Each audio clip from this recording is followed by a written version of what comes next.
Hello, hello, hello, and welcome to another Space Engineers 2, a live stream. Who do we have in the chat today? Let's see.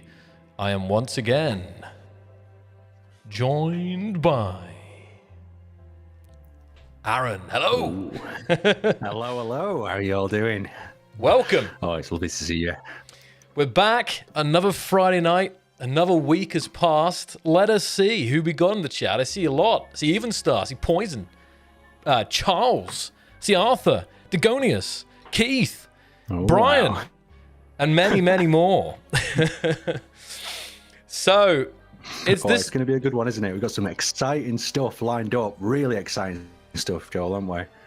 No, it's we have got some exciting stuff that was planned planned for tonight's stream, but the stream also comes at a very interesting time because you guys may have saw the announcement that's right. Space Engineers 2 Vertical Slice 1.1 Steam Workshop is releasing on Monday, March 10th. What do you think, Aaron? How are we feeling about this? How's the community feeling about this? We're literally 3 days away. This is mad. This is going to be absolute madness. When this pops out, the guys start playing with all them exciting features, and that will be announced. I think they're going to have a great time, aren't they? They're going to blast them creations everywhere. Everyone's going to be sharing. Do I need to say more? No, I mean, it's honestly, we said it wasn't too far away, but now really it's just, the weekends, you have a nice weekend of playing Space Engineers and preparing your builds for the workshop, and then Monday's going to hit, and you're going to hit publish, and let the battle for the top 10 begin. That's a really good idea, isn't it? That's a really good idea. I think over the weekend you guys need to get building, get your first blueprint prepared if you don't have it already, so it is ready to go up on the workshop, and then it will be the ultimate battle, Joel, won't it? We'll see what ends up at the top, and then we'll have to feature it, won't we? We'll have no choice. We'll have no choice with the feature. But that sounds like a really bad idea now, doesn't it? It sounds like a really bad idea. I mean, a bit of friendly competition is never a bad thing. So, I'm just curious what you guys are saying here. Will there be a preview? We don't have a preview as such today. I guess in hindsight, we probably could have actually thought about doing a preview of the workshop, but I think we can leave it for Monday. I think the release is going to cover everything to do with what's happening, isn't it? It's going to, and we'll go into great detail with all the features. Yeah, it's going to be, and of course you guys can expect, workshop is the big thing, but there'll definitely be some fixes. There'll definitely be some smaller things in there as well. But still, it's going to be really great to see there. So I see someone's already asking. So Steam Workshop is on Monday. When's Vertical Slice 2? Well, that is Vertical Slice 2 is going to be big, of course. Planets and survival. But before we get there, we will have modding, and that will also be a huge update for the community. Even if you're not necessarily a modder, still just being part of the community, that's going to bring some great things. It's going to be exciting to see what the players build, what blocks they're going to create, what wonderful, wacky mods. I mean, Space Engineers 1, for instance, is just full of crazy different ideas. Everything from aerodynamic mods to the water mod itself, pretty much. Like, what are players going to be able to build when they get their hands on modding? Yeah, it's going to be... Well, we're going to see things, probably the community add things to game quicker than our team are. In some ways, I'm sure there'll be, maybe someone will try and figure out modded rotors or something like that. I'd be very curious to see the exact limits to begin with of what players will be able to do in modding. And that won't be that far away, guys, So we've only been released now for what now? And it's been like a month and a half, I think. Ooh. Yeah, it's absolutely flown by, hasn't it? And I've been watching what people have been posting, and there's been so many tasty looking ships, so many beautiful interiors, and everything looks so much crisper, doesn't it, in Space Engineers 2? Everything almost looks like it's been rendered. It does, and we'll be saying this for a long time. The fact that I think builds just instantly look very photographic in this. Even if you have a nice you know, basic cube shape, I think it's still, you can have some very, very nice looking builds. So, and we'll get into some of that in a bit here. I'm going to see if there's any questions here about that. I mean, it'll probably be kind of self-explanatory when Monday hits, but let's see. I'm reading asking about weapons. I mean, I wouldn't say weapons soon. I mean, this is definitely you know, I think it was mentioned that, you know, one of the first weapons will likely be like a hand weapon, just so because obviously right now you have like the debug tool. So I think it was mentioned. I'm not. Don't take me my word 100%. I take that with a grain of salt, but I'm pretty sure on one of the streams Marek was mentioning that, you know, one of the first things will be having like a hand weapon that you can you know, shoot stuff with and enjoy the you know, the destruction. Yes, I do remember correctly. Yeah. So I think it is to do with the debug tool that you've got right now. But I don't want to say too much. Yeah. But I have had a look at I've had a look at that tool, and I am very impressed by it. It looks very nice on the screen. It's very nice in the hands. I don't know if you caught the new animations that are being worked on behind the scenes for tools and weapons in the hand as well. Well, Aaron, it's funny you should mention that. I was thinking that we could have a little peek at Marek's blog that went out this week, because there's always some juicy videos. So what do you think we start with that? It's not. Yeah, let's have a little peek at that. I'm not sure. I can't remember now. It's hard to say if it's as juicy as the previous week. It's definitely juicy, but let me have a look here. Let's get this up, and we'll have a little sneak peek. Yeah, this one's definitely not as juicy, but it is quite grounded with some nice features. Yeah, being implemented, and it's always nice to know what's kind of going on behind the scenes as well. I think it's an important bit, just so that the community can understand. Is like, look, this is what we're working on, this is what we're not sure about at the moment, and this is what's coming soon. So there's lots of excitement there, but you've got to remember that there's multiple different layers of this development. Yeah, 100%. And I'm just bringing this up. Let's see. Oh, actually, I think it was okay. And how about you, Aaron, in terms of... So I was, you know... Oh, sorry, Aaron, the delay there. I was going to ask, how about you and actually playing the game? Have you managed to crack out any ships out? Oh, hello. I have actually. I'm almost finished. Oh, do you hear me now? Yeah. Do you hear me now? Yeah, a little bit of cut so there. I've almost finished creating my first Henry. Will you make it in time? Let me move this a little bit. Can you hear us now? Yeah, it was good. It was just a connection dipped out for a second. I think I will, Joel. You're going to get out for Monday, then? I think I'm going to make it in time. I think I don't know, right? This is the thing, right? Do I tactically wait a few days and then release Henry? Because I know that if I release him first thing, it's going to be filled with everything. But at the same time, I want to release him so I can share him with some of my community, some of my friends, and they can all have a little bit of a plod around and you know, make some custom versions of him as well. You know, so I think that kind of the battle in your head. Should you wait a little bit longer, or should you just drop that release button and battle for top position on the workshop? No, I hear you. I mean, yeah, day one, it's interesting.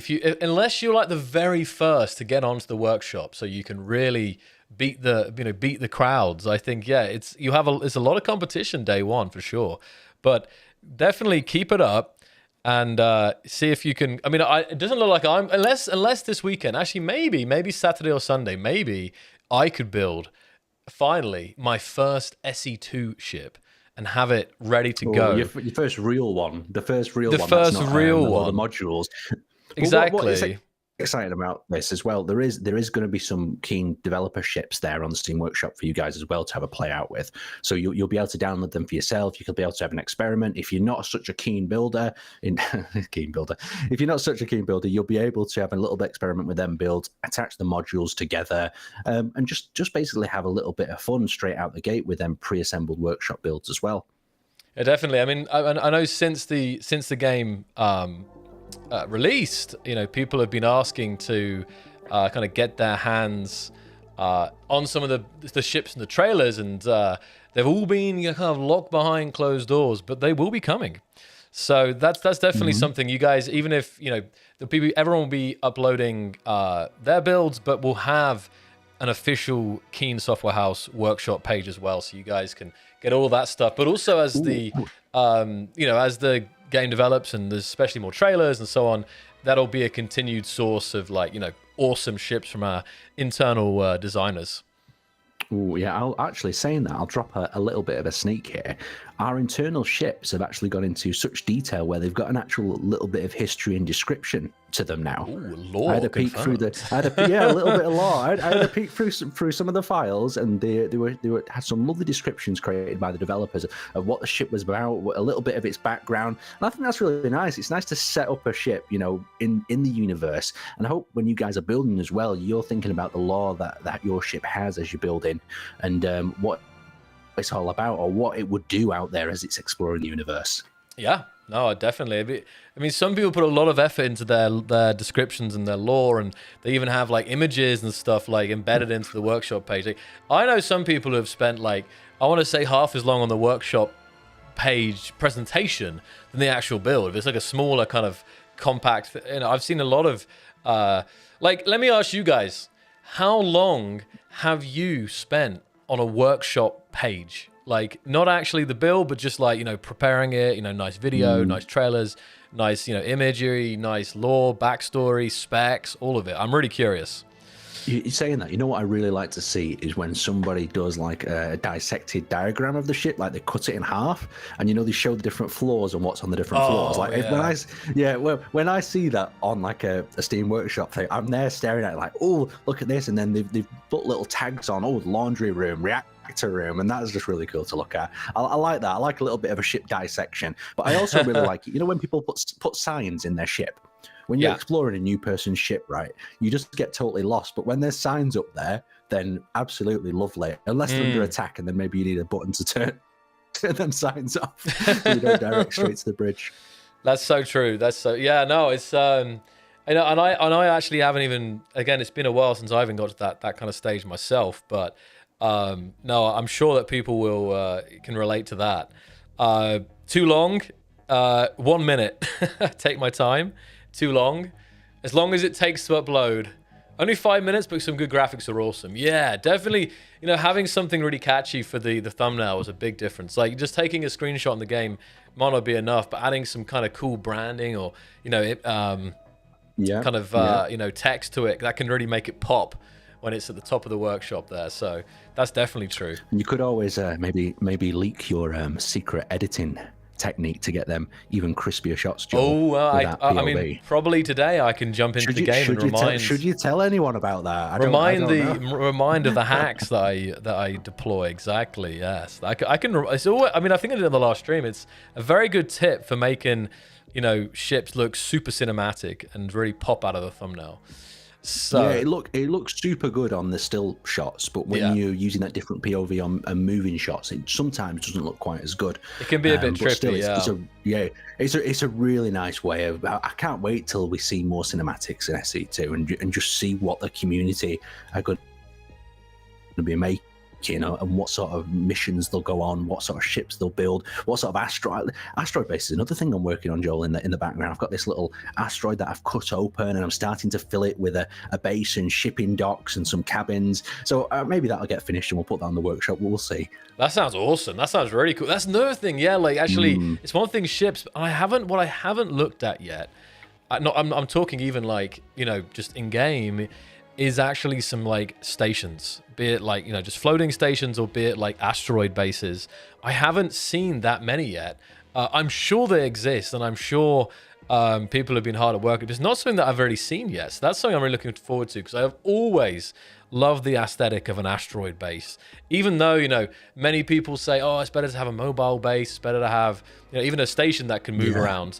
But so yeah, with having an asteroid base, you are kind of grounded in some ways, but the vibe of it is so nice, See, like I've got this like little cool thing going where I've cut these cylindrical holes in the bottom of the asteroids, and the idea is the ships drop out the bottom like bats in a bat cave.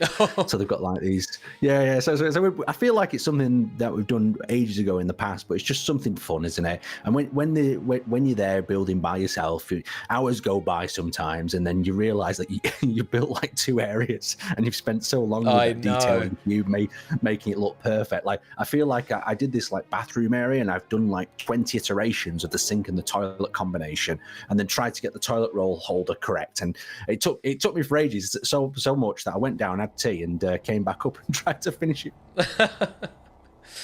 Oh man, that's wild, dude. Wow. Yeah, so we're gonna see it all. We're gonna see, come Monday, come next week, we're gonna see it all.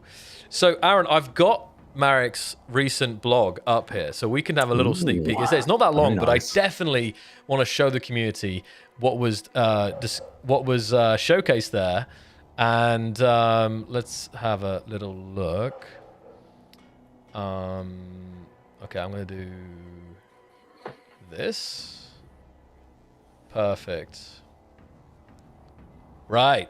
So, first up in Marek's Dev Diary, 6th of March, we had this. Target-based gyro. Almost complete, and it's just about, polishing the UI. But this system is inspired by War Thunder, where you see a cursor on the screen, you aim somewhere, and the ship rotates towards that direction. And so this is something that never had in SE1, and it's very it's going to be definitely a different experience here. But this video below actually shows exactly how it works out here. But this is something very interesting. I'm not sure how many people in the chat have War Thunder players both active and in the past, but let's check it out here. So you'll see it's a really smooth way of operating as well. It's really nice. It feels like you're much more in control of your ship. Yeah, so it's obviously the visuals, obviously like the UI itself is kind of like debug, kind of work in progress. But you can see the cursor, right? It's got like a little green. It's probably small on the stream here, but you can see it in the center, and you have the white crosshair, which is stationary in the middle. But then you have like this. Other one which you can move the side, and then the ship aims towards that.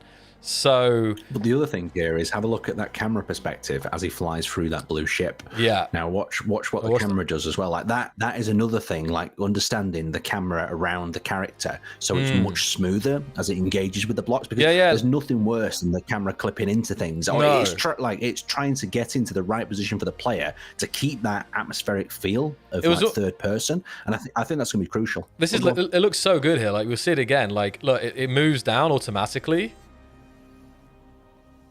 And then like moves around. So I think there was a little bit of the player manually changing that camera. Like this is obviously manual, but some of this is really like this, automatic stuff to either stop the clipping or to stop like this snapping where like you're flying through something and the camera just quickly like shoots around. So this is going to make a lot of things feel, smooth out a lot of things here. So, yeah, we've got some War Thunder players. That's awesome. Yeah, so this is a very, very nice. I want to actually pause this discussion a second because I saw a question about SE1, and I should have done it at the start. So the situation with SE1, guys, is the same. So there will be an SE1 update soon, and I'll say it's not far behind the SE2 update. 206 is going to bring a lot of incredible features. You've been seeing some of them in the teasers, some of them in the the newsletters and stuff. So it's definitely heavy in production right now, and is not too far away from release. And I know a lot of people are wanting more SE1 streams, and I can assure you that obviously we've now got SE2 update coming on Monday, but as we approach that SE1 update and afterwards, we will be having some SE1 streams, and it will be kind of continuing as this year goes on here to kind of mix in SE1 and SE2. I wouldn't necessarily say it'll be like a strict, 1 week one, 1 week the other. It'll probably be dynamic depending on, the content and the updates and what's happening with the team and the community and so on. But in general, I know the last month and a half have been SE2 heavy, but I want to reiterate that SE1 streams will be coming back, and there's going to be some amazing SE1 updates this year. So just wanted to touch on that, Aaron, as we go through this here, because this is definitely, I saw someone mention SE1. It's a top topic, really. Yeah, I know the community want more SE1 sort of streams and engagement with them, and we are keeping an eye on all the content that you are building. So when it comes to share in the community spotlights, we'll be there. We'll dive into that content that you guys have been producing, and we'll share it with you. Yep. So stay tuned, guys. Stay tuned. Continuing on with the blog post here. Well, the next thing we have is the offset camera, and Marek talking about he's had to think about this a little bit more, and to kind of understand what he wanted and what he was trying to achieve from this. So I always think of, like, for me, when I think of over-the-shoulder offset camera, I'm always thinking Mass Effect. That's what's drilled into my head. But I'm sure you guys can have a long list of games, Gears of War, whatever it is, that you have this over-the-shoulder cam. So basically the team have been testing lots of alternatives, and I'm just reading off here, adaptively changing it as well.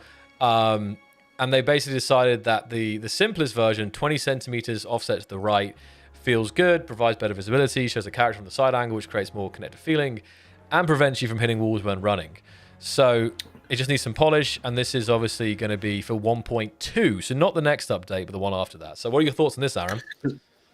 Because the big thing about this, I don't know, you'll have to tell me about this, Joel, is do you find when you jump into third person, you hit alt and you rotate your camera slightly to the right so you kind of get a perspective of the situation, or what you're doing? I'm maybe always it's not spinning around, constant building, but it's just that you jumped out and to the right of the character, and it kind of gives you this third person perspective that's quite nice. And I think having this camera to the offset and also integrating it into just how the players are going to get involved and play, it's a lot more immersive, and it feels nice. It just feels nice to be sitting there above the character to the right. And when you're interacting with blocks, you could even in theory build, with blocks like this a little bit easier, because it can be difficult when the camera's located right behind the character to actually place any blocks and see what you're doing at all. Yeah, exactly. So I think a lot of people, I would do a poll again, but like, I think I know the answer already. Well, because I wanted to ask the chat, like, do you play like majority in first person or third person? I think for building, I want to say that like probably 80-90% of people build in first person. But if you're just like running around, maybe even mining and just drilling and stuff, that maybe you're in third person. But how to word this? Like, yeah, go on. I was going to say, like, I feel like to me, first person is like precision mode. Where third person is like perspective mode. It gives you a view of the situation. It gives you an overview of what you're building. So if you're building something and you want to quickly look how it integrates into design, you jump into third person, have a quick look around. Or some people will fly back and look. But with the first person, it really lends itself better to the action sort of shots. I mean, when I'm just holding down the welder and welding blocks, I'll jump into third person, and it makes the experience a little bit nicer because I can see a bit more of what's going on. But when I'm focusing, for instance, on maybe grinding a component or placing a block, first person is going to be the priority. Yeah, I think that makes a lot of sense, to be honest. And reading the chat here, let me see. Yeah, I mean, build first person, flying third person. Someone said third person, they like seeing the whole ship.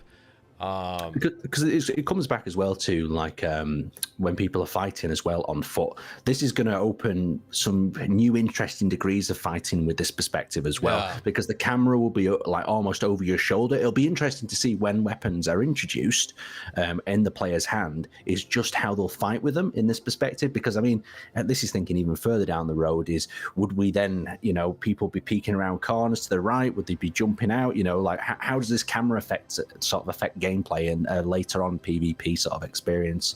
Yeah, definitely. I say, some people were definitely agreeing with you there. Third person, yeah. Because the other thing I'll say is like my favorite third person is a Gears of War third person, you know, where it's the camera's very close to the character, where it almost feels like you're running along behind them. And the other thing is I like I like a rough third person, but this is like the perfect balance. It has to be a third for a building game, right? For a building game, like. So it has to be in a position where you can build if you want to, but you can also observe your surroundings, and it gives you a nice offset from the character.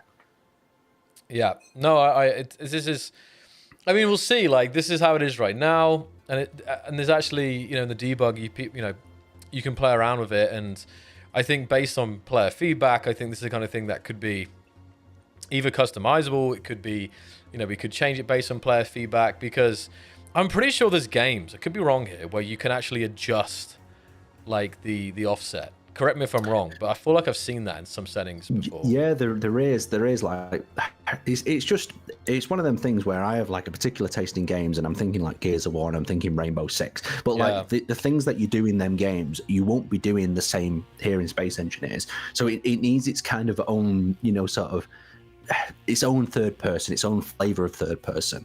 Yeah. I agree. Interesting. Yeah, a lot of interesting chatter about this though. But there's a lot of thoughts in the chats about this. I'm just skim reading over this here. People choose. Yeah, I mean that's always true. Game of Tron. So moving on to the next one, so we can get on to some of the showcase here. Some of the other things that have, you know, kind of coming up. So merging character and spectator controls. So you know, just talking how there were two independent pathways handling controls for character mode and spectator mode. They're unified now, which saves development and improves consistency. So this means you get the same tools and UI whether you're in spectator or character mode. Paint tool, Shift G, everything. So that's a nice kind of improvement there, small improvement. Optimization. The debug gun. So the debug gun right now, it shoots out of an interesting position. I'm always kind of I mean about it a little bit. So you know. The team have added a new model, you know, an effect for it and a projectile. So, you know, this is still a debug gun. This is still overpowered. It's still like, you know, not balanced, but just for having fun in the sandbox and messing around with destruction, it's cool. And now it will just feel a little bit more satisfying. Like it's a bit like the ray gun out of COD Zombies or something. So that's what you need, isn't it? Bit OP. So some improvements, animations the guys are kind of cooking right now. You know, guns and tools more stable. So, go ahead, Aaron. Yeah, like I touched on before, like it has got a tasty new model, and it looks almost like a handgun. And then just talking a bit about the muzzle effect and the explosion, I know they're working really hard behind the scenes to get the effect of when they're impacting voxels really nailed down. So it looks crisp. It covers up the voxel being destroyed, but at the same time, the smoke and how it spirals and how it interacts with the explosion is something that they're really focusing on working on at the minute. Yeah. It's I say, guys, this is just some of it though. Like there's so many things that are happening in parallel right now, and obviously some people there's a whole team dedicated to water, and there's been some incredible water teasers recently gushing out of the dam and stuff. And there's one later down on this page here as well, which we'll get to. So I'm just saying that all this stuff, there's so many things happening in parallel right now, including SE1 development. So this is coming down to this. Reducing the distance between the cameras and the camera character's pivot point. Identity is 0 because then the mouse movement and rotation would occur. So this is basically showing how first-person animations would look like in third person if they weren't designed separately. So this is an interesting one. This, I have seen this, yes. Now I think this is deadly. And I think you guys have seen this probably in other games where they've demonstrated this exactly, where like. You have now, Aaron. When I think of this, I know you know Armor very well. Armor has that where the kind of the first and the third person are kind of merged together, if that makes sense. You know, you have it in a lot of games. I mean, there's many games that when you're in first person, I can't really watch this. The way it's kind of like there is that like disconnect, right? So it's interesting to see here. Yeah, so I think what you're talking about is a lot of first-person games. They actually have the camera mounted in the chin or the neck, Right. for better perspective, because like if you ever hold like an object in your hand, it never feels quite like a first person shoot, because it always feels like it's, you know, higher up in your face area. Yeah. So moving that camera down, you know, gets it in a better perspective. So I can't explain what's going on in this image here. Yeah, but it's true. For science, yeah, exactly. But it feels like it's something from Dead Space, to be honest, doesn't it? Really? it does. Like, No, some people you think know, some mutated creature. Yeah. the thing, exactly. So that's just something cool going on. There's I'm getting through this here because I mean, say not quite as juicy as the last one, but still very juicy. So, you know, the team talking about carrot inventory and grid inventory for VS2. You know, Grid also, inventory. oh, I know. I'm just kind of skimming over this here. This is just, you know, some of the work with a, you know, VS2 mention, right? And also talking some of the kind of core loop, the meta loop, the progression, challenges, rewards. Basically, how SE2 can evolve from a sandbox toy into more of a game. And this is very important to Marek, as you know, he believes this will basically, you know, introduce SE2 to a much wider audience. So this completes the experience. So I think this will get people very excited as well, like having, you know, the gameplay loops and the progression and the challenges. All of this, I think, will be very exciting for players to hear about. And we have mentioned it, obviously, in the past, but yeah, just to kind of reiterate it'd be really here. interesting. It'd be really interesting as well, Joel, to hear what the people have to say in chat about the progression in Space Engineers 1 as well, what they think of the progression, what the challenges are, what is the gameplay loop to them in Space Engineers 1, do you know which areas do they find themselves interested in engaging with. It'd be interesting just to hear that sort of feedback, or if you don't have time to put it in the chat, jump over to our Discord and let's hear your thoughts on the progression and the sort of gameplay loop of Space Engineers 1 and what you would think the gameplay loop might look like in Space Engineers 2.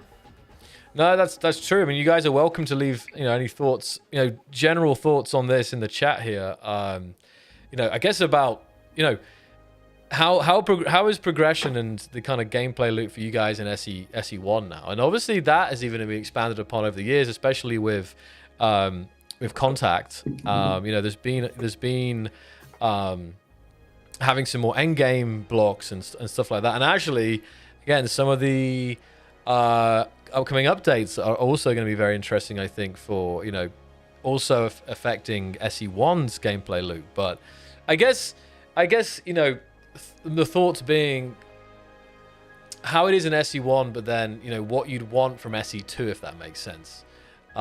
Being the second generation of Space Engineers gameplay and so on. So, yeah.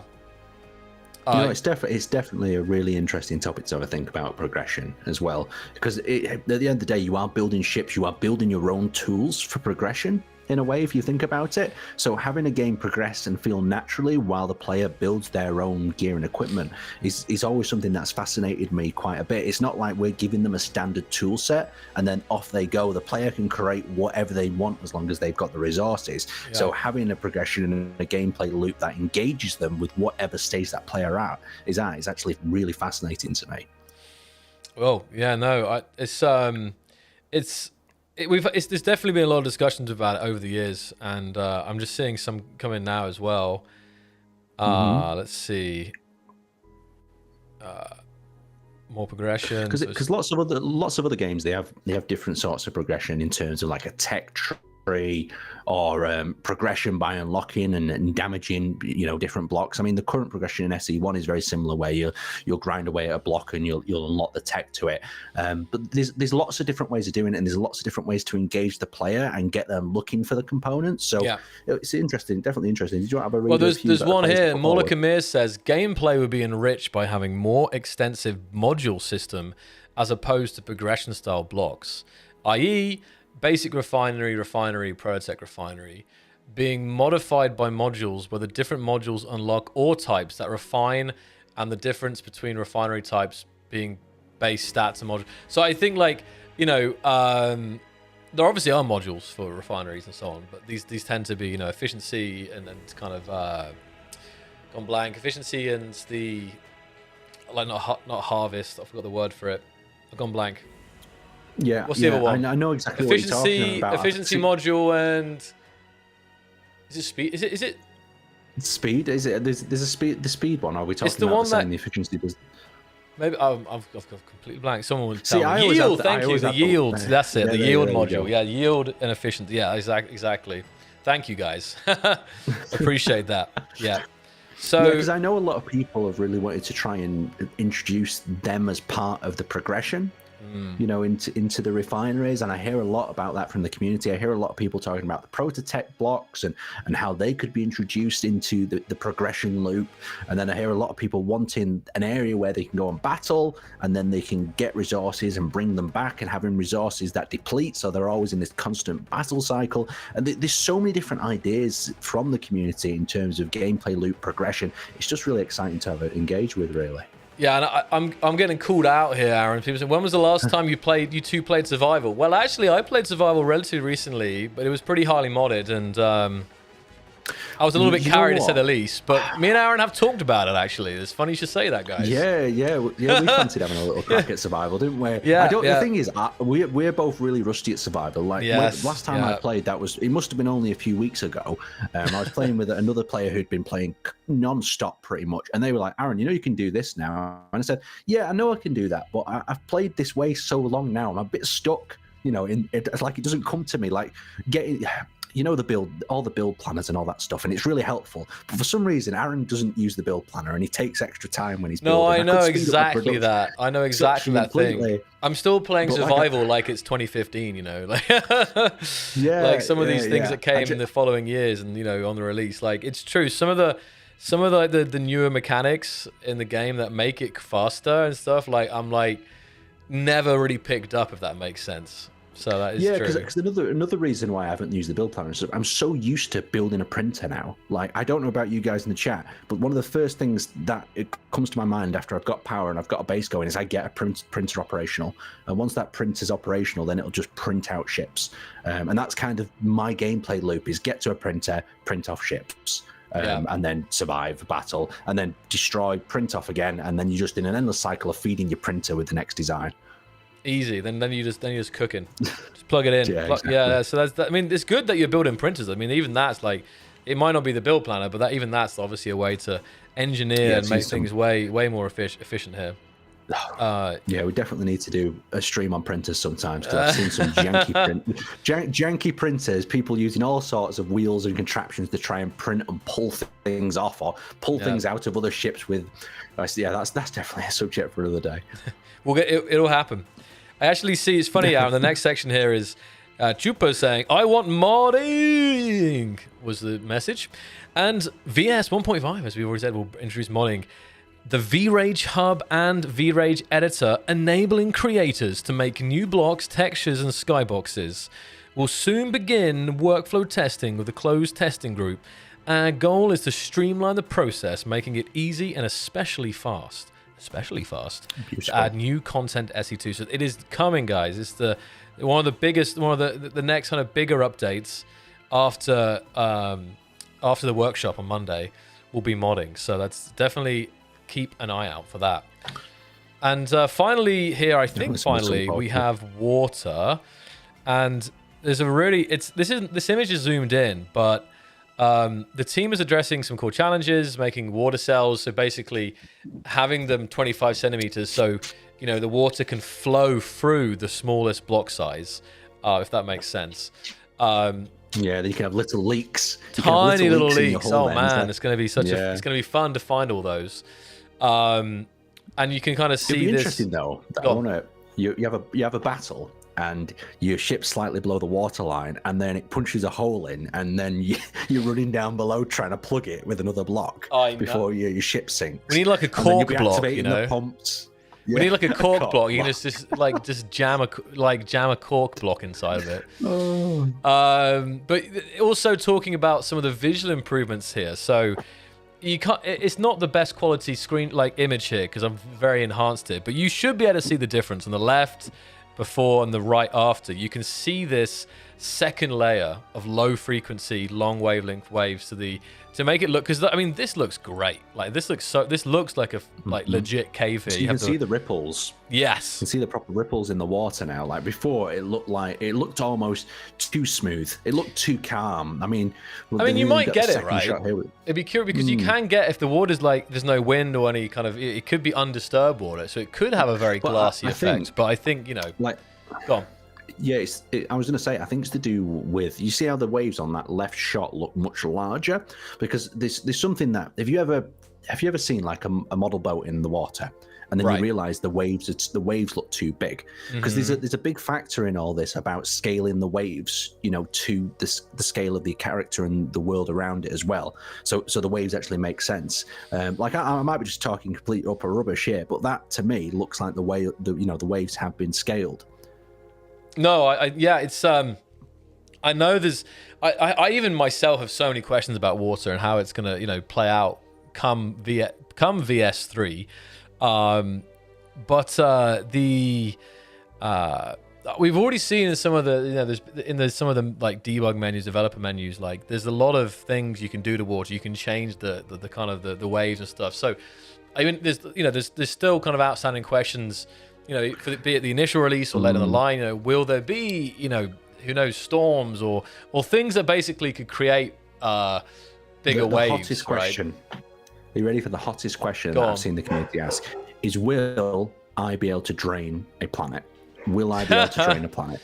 And there's no real answer to this just yet. But we'll see over time, because I know a lot of players, for some reason, is it like in all these horror sci-fi movies when the aliens come in and steal all the water for some reason? It's the why is that such a big thing? Oh, like what was it? It was recently. It was I've gone blank. What was the show where they would? Is it Oblivion? Yeah, I think that might be part of it. Like, maybe. Or hang on, is it Escape? It's not Escape from LA. Battle of LA. They were trying to suck up the water, weren't they? I thinking as well. I think it's been done several times, but it's so people are asking, can you do it? Yeah, I mean, it'd be interesting. I have some kind of this feeling that people will find very strange ways to extract and suck the water out. Maybe they'll need a mod to do it to help them, like with the speed of it. From the development team, I've heard it's a debate they're having as well, because it is interesting. But at the same time, if you can suck all the water from a planet, what are you going to do with all that water? And where's all that water going to go? Like, if you suck all the water off a planet, and then what do you just floating in space? Like into space and go, haha, no more water for you down on that planet. No, it's. I mean. There will be. We've already said this. I think every time water comes up, there's definitely going to be a fair amount of, I say trolling, but let's say tactical water use.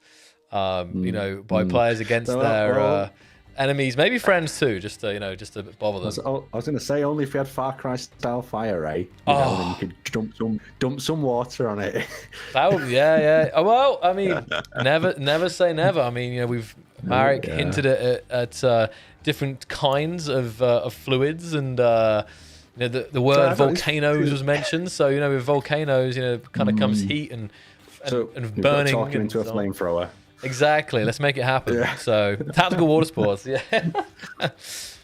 I mean, I don't know. I think Marek discussed it. I could be wrong here again, but I'm going to say it because I think I have good enough confidence. I think this again, guys. We're just getting a little bit carried away. I think I'll end on this. We're getting excited. But there's one thing I wanted to say disclaimer. though. Disclaimer. I think it was even the first secondary. Marek was basically talking about the idea of terraforming. And again, this is not like part of like the kind of core gameplay. This would be something, way down the line. But, Marek had a couple of discussions of things that, he would love to see, but it's not like planned yet. Like one of those is, the orbital mechanics and stuff like this. Let's stop a second. Let's just slip in like a big disclaimer. Go on then, Aaron, go. This is a conversation, like where you're having a chat with the lads and you're like, oh, this is a really cool idea, and then it's back and forth. This is the sort of energy where you're talking back and forth. This is not like confirmed stuff at all. This is just we're having a good natter. A bit of friendly speculation, concepts and ideas. Yeah, so I want to make that clear before a video pops up tomorrow. Is like this confirmed. Yeah. This is hypothetical. Yeah, exactly. But Yeah. So in general, guys, there's in the years to come, who knows what we'll have, but there's a lot of crazy ideas and stuff that, you know, even if half of them make it into the game, it's going to be a good time. So on that note, Aaron, we are finished here with the blog here, and we can move on to some community showcase. But some nice stuff, a nice sneak peeks behind the scenes. And again, if you guys are joining us later, like a little later on the stream today, yeah, the big news is 1.1 Steam Workshop is coming on Monday, March 10th. So be ready. And Joel, if they wanted to get access to this, what would be one of the ways that they could receive this information? Well, they can sign up to the newsletter. Is always the best place. You know, keensoftwarehouse.com/newsletter, keenswh.com. Or, you know, on all the socials, in the Discord, discord.gg/keenswh is the place to be for the chatter, the news, the sharing of creations, ideas, modding, all of it. But yeah, there's a ton of places that you can find out about the game, announcements and stuff. And I honestly think, even if you're involved or signed up for a couple of those, you know, you should hear most of the news. The newsletter is important because that releases news often early. But then, you know, the other ones, I don't know, Aaron, if you'd have an order of importance of being in. Like, I would have the newsletter and Discord pretty much up there. I don't know, and YouTube. Yeah, like you guys are already here. I receive. See, I personally receive my information first from the newsletter, and then the Discord, or vice versa. To be honest, the Discord's going to come first, isn't it? Because I'm always looking at the Discord. But when the newsletter pops up, I'm always like, very interesting. All this information that I already knew, but you know, for you guys, it'll be the perfect spot to get them sneak peeks. Exactly. So make sure, guys, you are signed up for all of these good things. Oh, and SE Mod, good to see you. We're doing very well today. We're doing very well. It's a Friday night. Everyone loves Friday nights. And now we have some amazing builds to look at. So we're going to bring these up. Let's see. Just going to get some community links in there as well. So yeah, they can do check that. Them out. Yes, please, Aaron. Alrighty. And I've got our first build up on the screen now. It's always hard. There's always a lot of builds to look at. But this is some that... we also have some in-game to look at. Now, it's going to be a lot easier come Monday. And even the next stream, you know, because we'll have the Steam Workshop to quickly load stuff up. But I have got some stuff in-game to look at as well if we get through all of the screenshots here. Oh, I love this part. I love it when you start bringing these ships up. I don't know. I just feel like a kid in a candy shop. The amount of detailing on each of these designs. Oh, sorry, I interrupted you. I got too excited. No, you're good. You're good. We've got the first ship, but this is the Icarus 1 by Gun 6. We're seeing here, and this is another one of those. I'd say a Keen approved ship. It looks straight Classic. off. It really looks like this is again something that one of our designers would make. So big shout out to Gun 6. And the Icarus 1. So let's have a little look here. Are you seeing this, Aaron? Yeah, I'm seeing this. Yeah, like you said, this is the classic Keen blue. Marek's probably out there going, "Oh, yeah, that's a nice looking ship that in that blue." Like, you know, like this is approved. Like, you know, that the Keen approved sticker that we've got somewhere. Someone actually sent us. Stone actually sent us a Keen approved message so we could stamp on these videos. I'll have to get it over to you. Okay, yeah. Well, it sounds like I need that. Stamp. Yeah.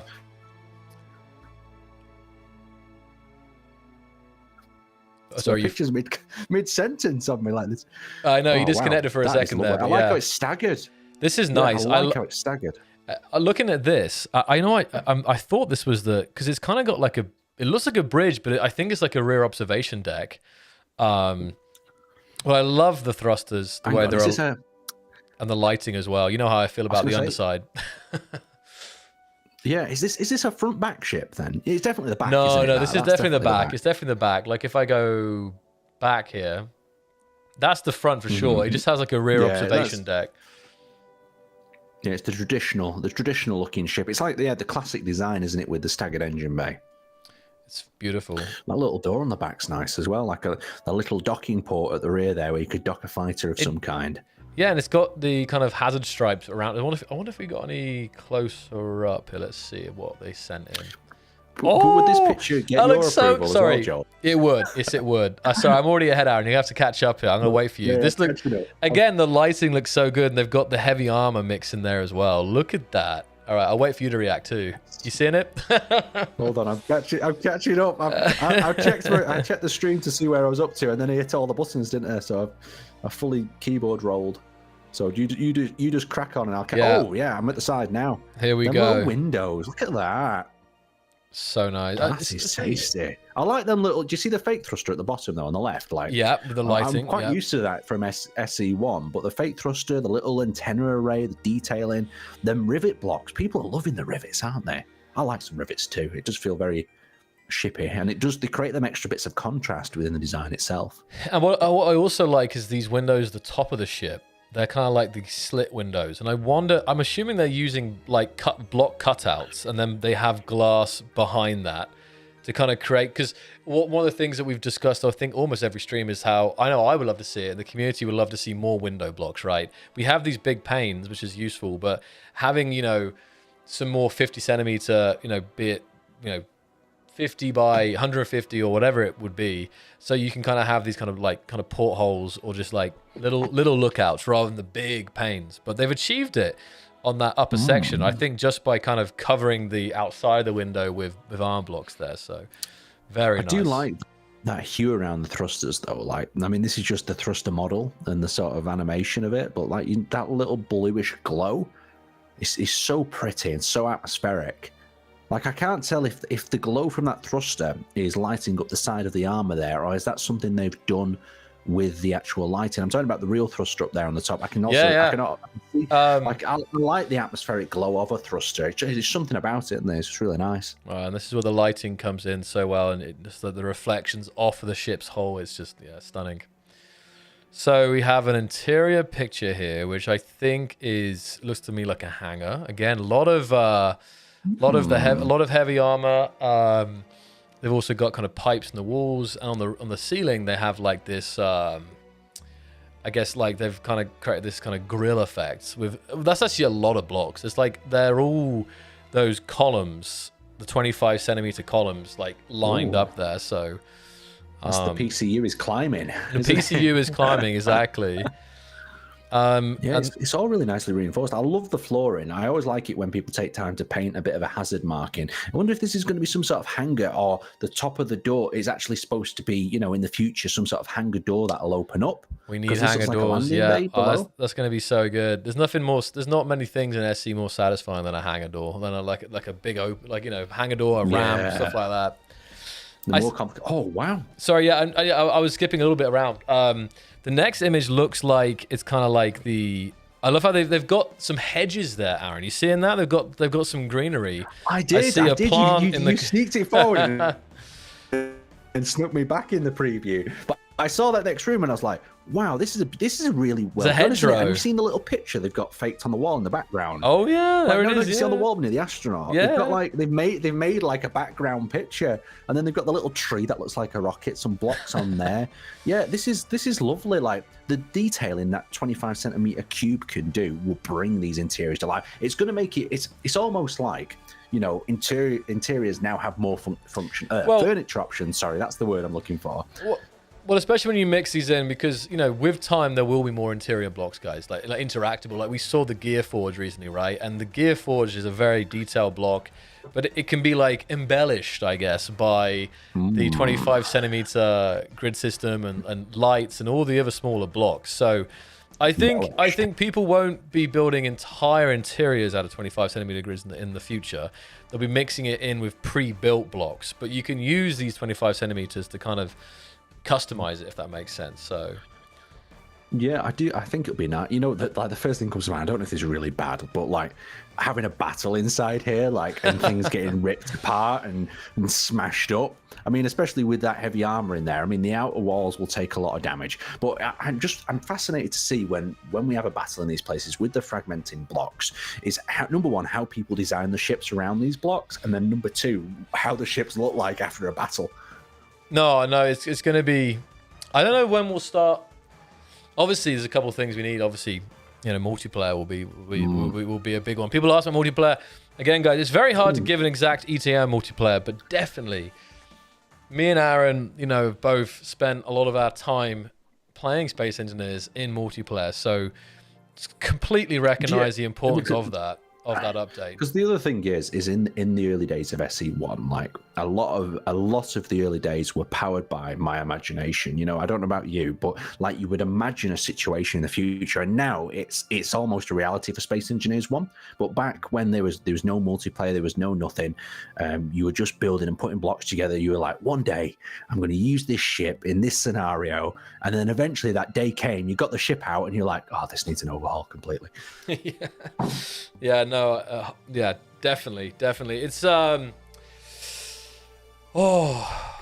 just thinking as well about some of the blocks I've seen that are in development. People talking about like, oh, we need more building blocks, and it's all coming. It's all coming, guys. Yeah, it's gonna be great. I've been collecting a lot of information on armor blocks and what armor blocks people feel are missing, or armor blocks for unique scenarios as well. Because I don't know about you guys, but every now and then you get to a situation where you build and you're like, oh, I could really use that armor block. So we're always taking your feedback on board with these sort of things. So if you've got a block that has multiple use cases, drop it in the feedback. Come onto the feedback site, put it in there, say, hey, we keep running into this situation where I really need this armor block. I'm saying specifically armor blocks for the minute. That's what we're having a bit of a look at. So put your feedback in there. Tell us what you think we need in terms of these armor blocks so we can build these creations and get your ship coming to life. Tell us, guys, please. As I say, please tell us. So looking through, we have a lot. We're on image. We have 28 more images to look at here, Aaron. So we're gonna go through some of these. This is still the same ship. This is still the Icarus 1 by Gun 6, and again, very interesting lit room. They kind of have this kind of briefing table in the middle, or it's one of those. I remember it's one of those tables that like spins and has different food on it. You know, you got different like stuff. No. Don't ruin the person's ship like that, Joe. Because now all I've got is the Fallout food, machine where it's got some sort of pancakes or cakes on there, and they're having like a morning or afternoon tea. Is there a name for that? Like a rotating table on a table, and you have different sides, and you're kind of spinning it around. I'm sure it does. I'm sure it does. Yeah, it's definitely like an afternoon tea sort of experience. But this Joel is not an afternoon tea. This is someone's command and control center. Probably, yes. Where really, really tough briefings happen here, Joel, right? On that, you've got to think maybe a projector will pop up displaying, their ship of something, or perhaps they've got a briefing that needs to be done. Like it's not going to be a cake pops up in the middle. Well, apparently it has got a name. It's called a Lazy Susan. I've never heard that before. I've never heard of a Lazy Susan. I mean, I've seen these things, but now I've learned something new today. Lazy Susan.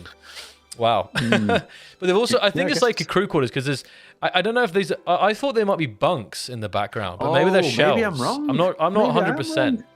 They're either bunks or shelves. Yeah. Because it would be weird to have shelves in your your sort of briefing room. Why would you have shelves? I don't know. Yeah, it feels more like bunks and like an eating area of some kind. Yeah. What do you guys think? I got a comment here from Charles. I want to read out here, Aaron.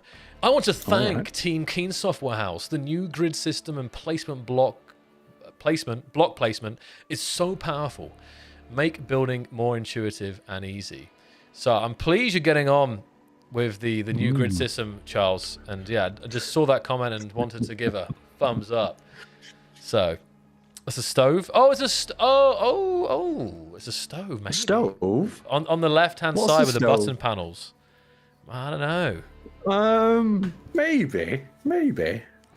I don't know. I don't quite know at the moment. Like, does it feel like that situation where, a child comes over, they present you a picture, and then it's up to you to interpret it correctly. And if we don't interpret this room correctly, that I don't want to offend the creator of it. If the creator spots this discussion, tell us what this room is. If it is an afternoon tea room with the Lazy Susan in the middle, then that's absolutely fine. And if it is a bunk room with a little bit of a table of mess in there, that's cool as well. The main thing is, it looks very nice. That's whatever it is, it looks very cool indeed. And we have some more interior shots here as well. And this is kind of gives a bit of perspective of the ship. This is the bridge here, and then that room is the back. That's why I think it's more like a briefing room, We'll see. Yeah, I think you might be right. The rivets look good though, don't they? I think that'll be my final comment on this room. I like the rivets. A lot Keep of the rivets. coming. You can see them sat down the table there. There we go. Have you ever done any riveting, Joel? You ever put any like in rivets real anything? life, you mean? I haven't. I am not rivet approved. It's actually it's actually really fun. We'll put some rivets in something someday. Please do. Yeah, when you're over in Prague next time, let's do it. Yeah. You have a little rivet gun. Yeah, you put a hole in it. Yeah, you put a hole in 2 pieces of material. You put them together. You click it through, and it pulls the rivet through, and then snaps the other piece off. And it's quite good fun. We're going to add it to the long list of activities that we need to do. Welding, next time riveting, grinding. There's a lot of and this would have taken a while because there's a lot of rivets on these armor. But this would have taken a long time. It's so precise as well. Yeah, but what about these panels? If you actually look at them in a bit closer, you can see that behind it there was like a normal armor block, and then they put an additional layer of armor on top, and then riveted this piece of armor on. And I think that's just like that's the idea, right? To make it heavy armor. Yeah, it's like it's been reinforced. Like it's just, I think it's just nice thinking about it from like a bit of an engineering perspective. But sorry, we're talking way too much detail about anything. Because BD Corilla saying heavy armor dimples are rivets. We don't actually know the rivet. Maybe they're just some like dimples that give it. Yeah. I'll let you go. We'll let you guys decide on what you think the dimples on the heavy armor. I hope the rivets though after that big speech. So, moving on to the next build here, we have the Alpha Station by Naxi. So, a station, I was saying, I haven't seen a lot of stations yet in SE2, but here we are, and it's very interesting. It's kind of a classic station shape, but then it's got this kind of, like a ring around it, but also a lot of glass. And it's got looks like there's little entrances for ships to dock up to it as well. So, and down below as well. Go ahead. Bit of a space mushroom. It's got like a space mushroom sort of aesthetic to it, hasn't it? Yeah. But I think with these, if this is not some sort of trade station, I'm sure we'll flick through it. Like this glass, this very open sort of plan design on the top section. You'll see this idea. Yeah. Here we go. Because you'd want an inviting area, wouldn't you, where you'd bring people in to trade, and having all that glass, making everything very clear and transparent. Give me that vibe, definitely. I'm flicking through some of the images here. I'll just go so you can just see what I mean when I go through. So I think this is the lower hangar on the lower decks. And we have a lot of walkways and different entrances and stairwells.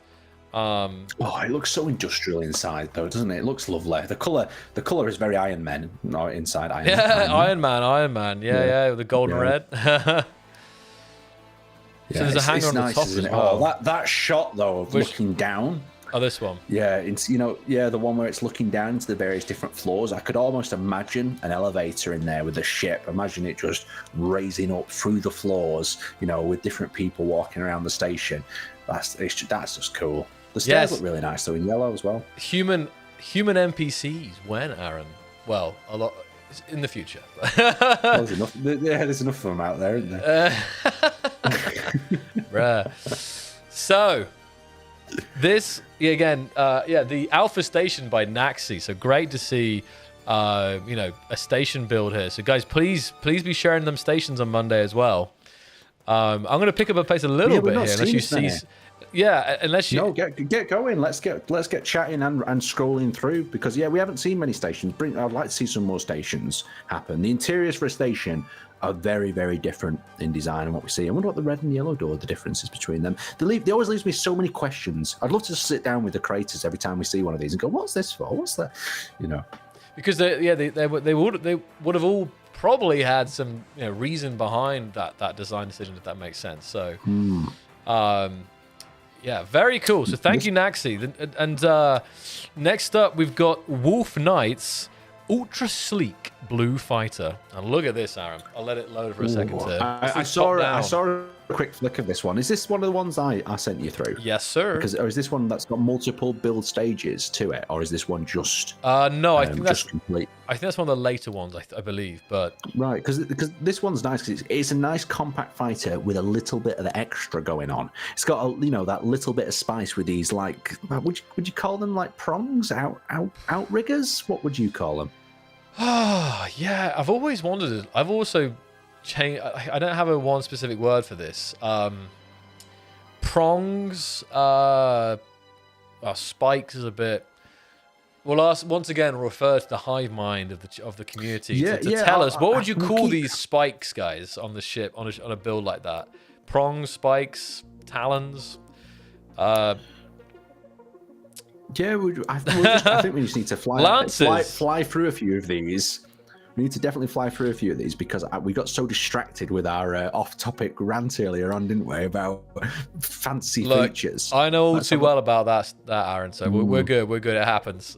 We're good. Okay, good. I felt like we had held us up then a little bit. No, not at all. Not at all. It's good to have a little bit of speculation, as we say. RPG cages, cannons. Any updates on SE1? Yes, Shadow, we just mentioned it earlier today. The SE1 update is coming also relatively soon. 206 is going to be awesome. There's been a lot of stuff that's been teased, and there's plenty more that hasn't been teased. So yes, SE1 players rejoice. It's going to be awesome. So stay tuned. Mm-hmm. I'm flicking through some of these other. So I'm kind of changing a little. I'm flicking through some of these images, Aaron. Then you can kind of see the overview, and then I can kind of flick back to some of the images when you see certain angles here. Yeah. This is a great angle right here. Actually, I love this angle. Because I'm on the underbelly at the minute. I'm seeing the thrusters at the rear. I'm seeing some landing gears. This is really nice stuff, Wolf Knight. I love this. The starbox is really popping in these shots as well, isn't it? I think they've turned the contrast. They've probably put a little Photoshop or, NVIDA or whatever through it. Do we allow a bit of Photoshop in our showcases? Of course we do. Of course we do. But a little bit of, I don't know, next up be AI generated, If we get an AI generated ship and we can't spot it, then we'll see it. We'll see it. The astronaut will have like 5 hands or something. We'll have to keep an eye out when we're doing these for AI generated ships. I do wonder about procedural ships though, where you have modules that people build, and then there is some kind of algorithm that sticks them together in all kinds of ways. And I mean, this would be mainly more for not for player building, but maybe for in a kind of exploration sense. Could be interesting. It's never quite as good as handcrafted builds, but still. If you could just talk to an AI and say, "Hey AI, I need you to build me a ship with these features," and then he goes off and builds. Or the NPC, you go to an NPC ship building and says, and he goes and builds it out there for you, and you're like, wow. Yeah, that would be interesting. If again, speculation zone here, but imagine the future. With these NPCs, you could talk to them, and there would be some kind of who knows, even some kind of LLM powering it, and you'd be like, I want a ship that's got this, and this. It can do that. It can do this, and it should be this color or whatever. And then they go off and they build it based on your input. And it comes out, if it even looks half as cool as one of these fighters, that'll be amazing. Yeah, definitely. Yeah, there's definitely a lot you could do with that. There's so many elements of where it's, once again, speculation sort of discussion here. But with trading and all that sort of stuff, having an actual interaction with an NPC and haggling or doing whatever, it's fun and it adds layers, doesn't it? Definitely, definitely. Creating lazy engineers. Well, maybe it would cost a lot of space credits or whatever, or something. You couldn't. Well, saying that, most people are printing ships, aren't they now? Have a pre-made design. Once you get because most people build in creative and then they'll print in survival because it's just too dangerous and it's such a waste of resources in a lot of people's minds to just build off the bat. Every now and then you'll build something off the bat, and I think building off the bat is one of the most fun experiences you can do, but bringing it in from a little creation in a private world is always a good call as well. Yeah. So I've got some other angles here, Aaron, for you. Another nice one. I'm having a look. It's really popping. This ship has had some filters added to it of some kind, but I like the little bit of reinforcement around the front of the cockpit. Yeah, because it's quite a long ship, but above the cockpit you've got this grey sort of reinforcement that spreads into the area around the cockpit as well. That's the bit that really, that's the bit that I like the most. Is this kind of cage, the grey blocks that wrap around, the front of the cockpit, they kind of go around the side of it. That's my favorite part of the ship. It makes you think of like kind of the construction. You kind of think that this must be like, have you ever, it's like the A10, they have like an armored cockpit in the center, and then the rest of the craft is built around it. Now, I feel like the idea is the same, isn't it? Where they've built this armored cockpit reinforced area, and the rest of the ship is bolted onto it, like at the factory or whatnot where it's been produced. No, it actually looks a little bit like an aftermarket modification actually, with this like a roll cage in the car or something. But you can even turn it into a module. You could. I'm actually curious to ask you guys who've been building an SE2 recently, how have you been getting on with modular building? So like, do you have already like a collection of 30 modules that you can kind of slap together, or maybe not even modules, but like decorations? Maybe you've built like a shelf, or you've built some kind of embellishment that you can add to a ship. I'm really curious because we're looking at these builds, but I have no idea if they're just being built in one go as people were building, or if there is modular building in this, like kind of going into these. It's hard to know about the kind of creator talking about it, to be honest. Nitro Cell saying 100% from building modules to ship modules. That's great. Wolf Knight. Oh, Wolf Knight's in the chat. So Wolf Knight, this is your ship. Yeah, Wolf Knight is actually watching today, Aaron. That's great. Good to see you there. Oh yeah, I've just spotted that right there. The Nitro Cell says cockpit sets, chairs, bridges, 15 modules. That's so cool, guys. I really want to, like, obviously you'll be able to publish these modules or these, blocks that you've created out of other blocks on the workshop. I still think it'd be so cool if you could have like this module pack. But I guess again, Steam Workshop by default has like collections, so you can probably just have a collection with all these smaller blocks inside, and you would subscribe to the entire collection. So I guess you can do it that way. But still going to really looking forward to seeing like sets of blocks or modules that players have created. That will have like a certain theme or style that kind of go together, if that makes sense. I mean, I did just see a good one as well, that someone said that they've created, the company logo or their in-game logo. So once you finish the ship, you could just, you get it out your blueprint, you stick it on the side, and give it like a sign of approval. Because I always found out when I was naming or putting badges on the side of a ship, it was quite a tedious process. So having the logo, having the Keen logo, and then sticking it on the side of that ship, or having whatever logo your faction's about, and having that as a pre-built module, that's a cool little idea there as well. No, I all of this is what really excites. It's one of the most exciting things for me, especially as someone who is pretty slow at building. Like having this ready to go, I think it's going to be huge, and I think people are probably still getting into it. I mean, Tomato SVK says, I have like 6 versions of lampposts. Now that's amazing. Very nice. Yeah, you are right, though. It will allow players as well who just want to jump in and clip things together, because I always think of it a bit like an Airfix kit. Like there's beginner kits and there's advanced kits, and it means that the advanced players can always put together a module pack for more of the newer builders, so that the newer builders can still make an amazing looking ship. So it's like a great way of introducing people that are a bit newer, and especially if you've got a friend who's coming into Space Engineers, give them some of your modules that you've got so they can achieve a great ship like yours, and then they can learn also how to put a ship together. Yeah, that's another big thing is like that. Cooperation and also helping new players get into the game. Hobby Man, have a great night. Thank you for your support today. Excited for SE2. That's great. Have a great one. And this, I was saying, Aaron, the rear of the ship is also, this is the last screenshot. It's like, this is like the perspective that you're flying it. This is, again, really nice. Like, I would love to jump into this ship. I hope, Wolf Knight, you plan to post it on Monday to the Steam Workshop, because this looks like a great one to fly around in, honestly. Very, very nice. So, next up, very different ship. We have the Behemoth. I think the Behemoth by Zepio. Behemoth? No, missing the H, so it's not Behemoth. It's close to Behemoth, but it's Behemoth. The Behemoth by Zepio. So look at this. I mean, the hardest bit. The name pronunciation. So this is a big one. This is a huge ship. You got the kind of, I say classic, but it's quite popular gray and red color scheme. And what's interesting in this one, Aaron, if you're seeing this, they've painted like an alien face skull thing on the side of the ship.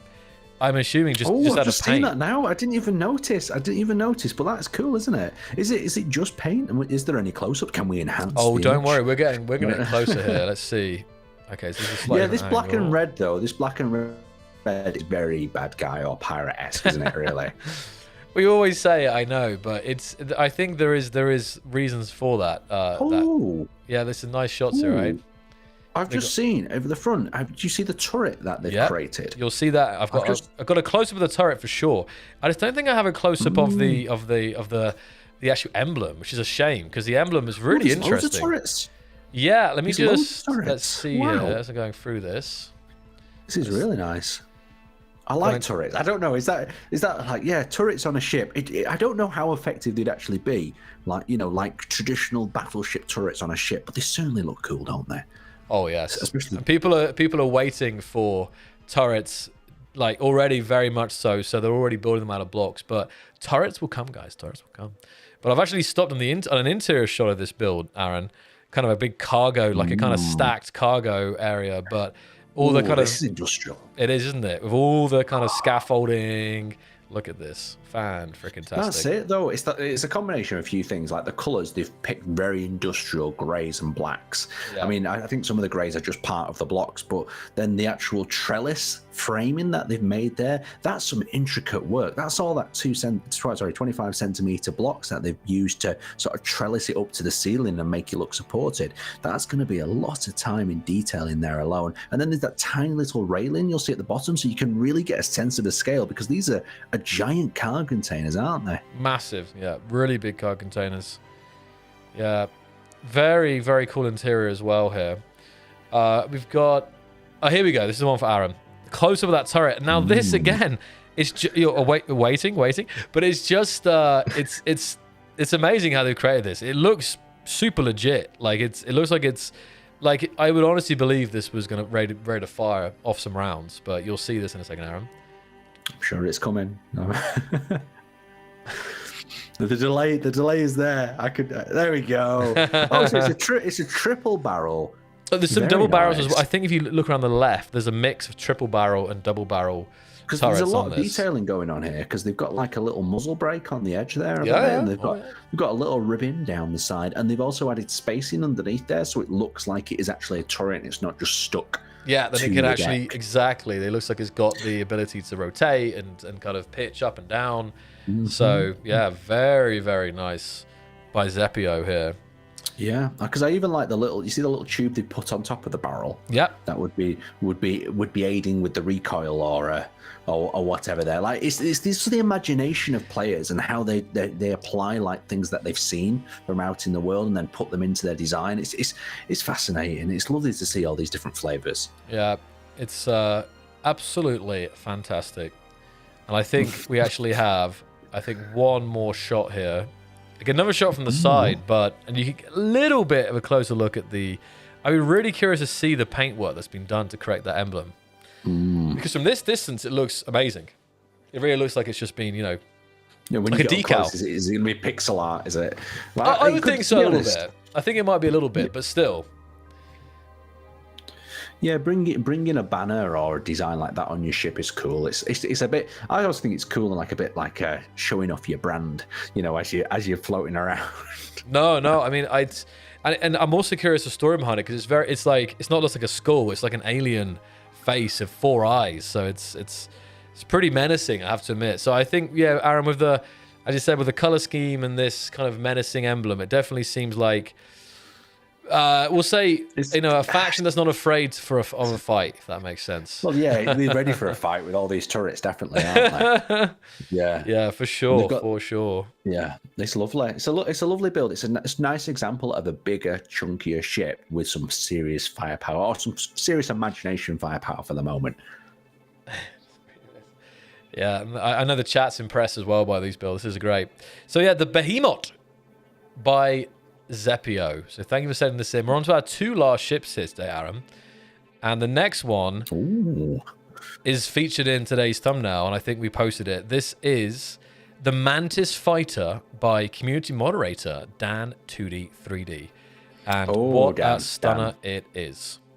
Take a look at this, guys. Dan's been working very, very hard on this one. I've seen so many variations of it actually posted. Like I've seen multiple colors. I've seen different stages of building. I'm excited to see which one. Yeah. Oh, yeah. Look at that. Yeah, and I was trying to. Wow. It was this. This just has. I was going to say a lot of screenshots. I'm trying to work out because the skybox is not. I think this is like he's pasted the ship many times because the skybox is like. You reckon it's photoshopped? Maybe. Yeah, maybe you're right. No, like, I think he's put all the pictures together and he's photoshopped them, but he's done a particularly good job because also Photoshop has a mask tool now, doesn't it? So you could actually just cut out and place.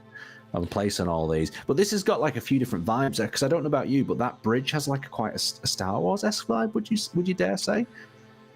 Ooh, the kind of slit there. I'm kind of getting like Cylon Raider vibes actually. Battlestar Galactica. Oh, okay. Because I'm getting like a helmet. Like I feel like a TAT helmet sort of. Maybe it needs to be. Yeah, like the front bit, the middle bit. Hang on. Dare do I say this? It's a Power Ranger helmet there. No, I know what you're getting at. Like the central section, like the cockpit does have a helmet look to it for sure. Yeah, because the if you look at the top three pictures at the top, the one to the right and down almost looks like the Predator with dreadlocks. Or am I just looking too much into this? No, like, no. Am I looking? I think I see what you're getting at. Yeah. But this is a really, really nice ship. There's so many curves, but also there's like some really straight angles, and there's got the trellising that tucks in with these little. It's got the D-bug gun or the Gatling gun in there. I mean, there's a lot of these ships today that I feel like I'd really love to jump into game to see them, to do them full justice here, because to really get close up. But like, I love this front section at the side. You have all this detailing. You have the thrusters inside, but then the kind of like, the greebling, the details in there, and then on the inside of these like prongs, I guess we'll call them, a different kind of detailing as well there. So fantastic work by Dan. I'll have to get on the phone to Dan after this and say, Dan, we need that blueprint. We need to zoom in and enhance. And we need to enhance that. I know, because all the screenshots I have actually are relatively far away. Like I've got 3 more here, but they're all kind of the same distance. So it's hard to. Like, there's some lighting as well on kind of tucked under there as well, and obviously using the color replacer here for very easily. I love that. How have you guys been getting on with the color? The paint gun in general, but also like the color replacement function. I'm really curious to hear on that. It's mad, isn't it? How much just a different color changes the vibe of a ship. Yes. Like like you go into green, like it just feels totally different, doesn't it? But like changing, that's like the highlights, like changing the green and the to the blue or the red. But then imagine like changing all the white to like a dark gray, and then immediately that would even more so change the vibe as well. So it's one of the most. It's definitely. The paint gun is cool in itself. The ability to, have that kind of, say, tactile, but like this more immersive way of painting. But still, for me, like the ability to replace colors is so good. Like I remember opening SBC files, Aaron. So I'd have a ship or a station, and there'd always be like this. I forget, it was .bat. I forget the exact name of the file type, and there was always a backup one which you had to delete, and then you have to edit the original. There was always some shenanigans.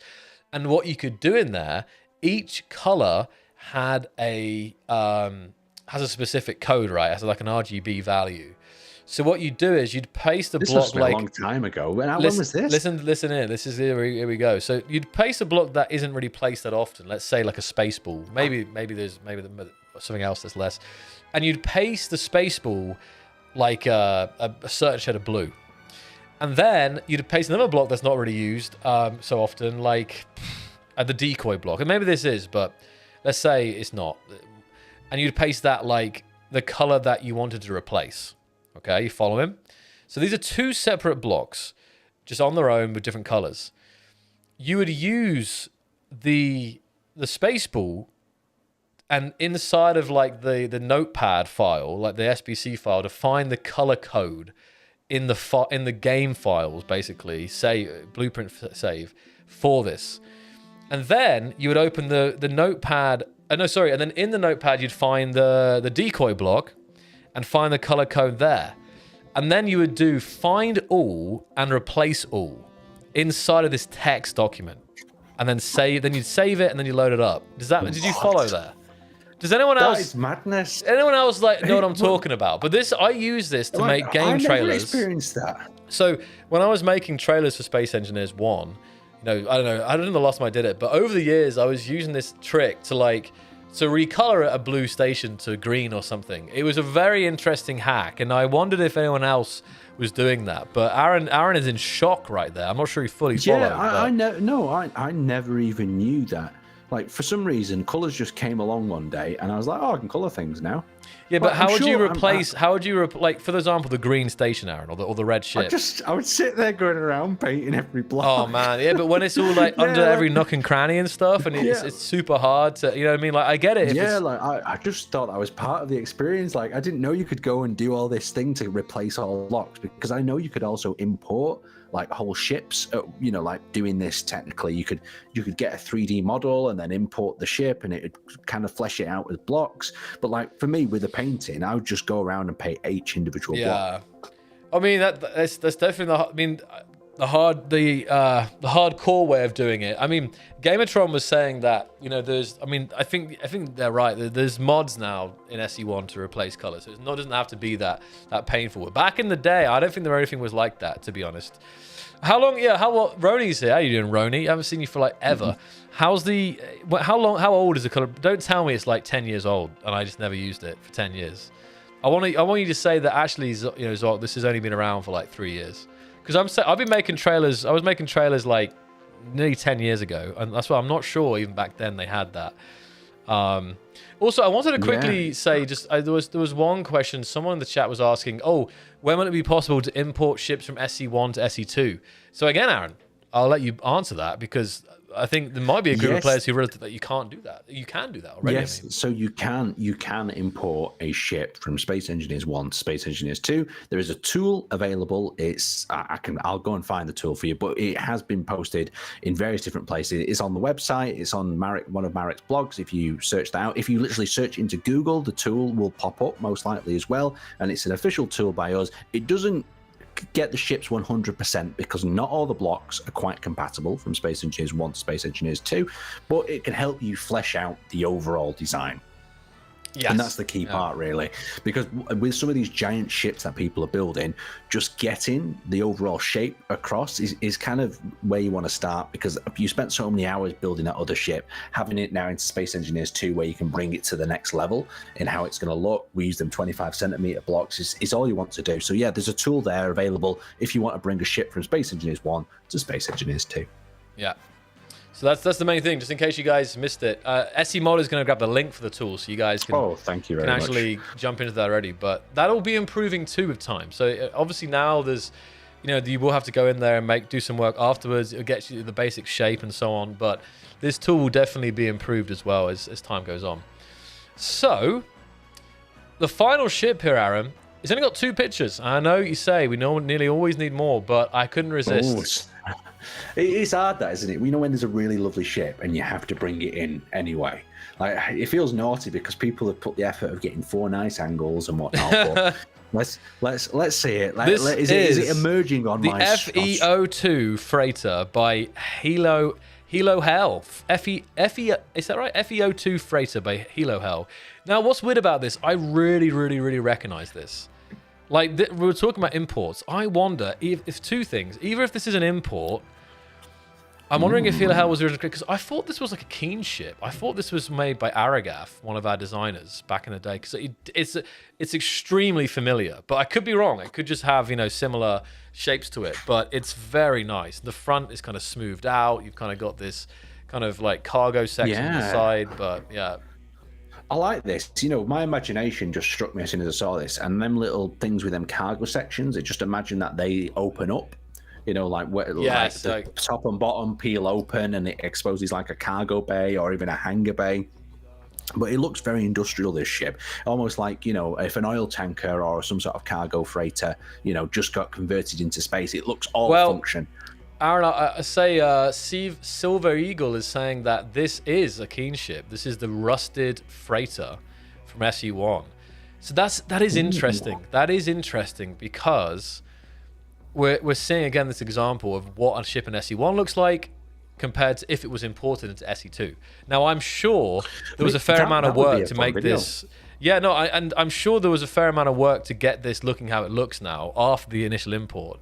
But it's very nice. It's a very nice ship, no doubt.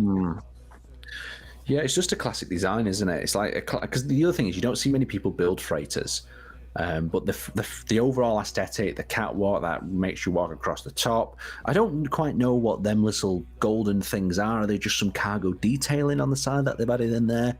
And then the big thrusters right at the front for stopping. You can imagine that coming into dock right there and offload its cargo. Make sure you've got enough stopping force, especially if your ship's heavily laden with supplies. No, definitely. No, it's. I mean, shout out to the original creator. I do believe it was Aragaf, but also shout out to Hilo Hell for converting it and getting it into SE2 and making it look, polishing it off here to make it look very, very nice. And the only other image I have of it, they were proud of this part of the interior. Look at that. We got a little. It looks like a little. Well, you'll see it in a second, Aaron. It's either like so you've got a little bunk. It's got like a little bookshelf storage. There's like a little like kind of interesting device below, and on the shelf behind the bed, it's like a couple more books, and then like either a cactus or like a little ducky or something. I don't know 100% what it's supposed to be. Maybe again, chat will know, but it's some nice interior work here. That's cool, isn't it? That is like a duck. It looks like a duck, doesn't it? It does. It does look like a duck. Is it supposed to be like a Rubik's cube, the thing underneath? I mean, it's open to our imagination. The ladder's nice, though, on the side as well. Yeah. It's fun. I would definitely save this as a little module and take this module with me on various different ships, especially, the bookshelf items and things like that. There itself could be cut out and turned into a little shelf segment. You can make the bed into another segment, and you can have the duck as a module. I'd have the duck as a module. I think it'd be fun just to place ducks on things. Exactly. We all need a duck. Yeah, look, everyone's saying it's a duck. Okay, that's good. Yeah, it's crazy. Imagine how crazy the builds are going to get in the upcoming vertical slices. So true, guys. I always say I'll be saying it.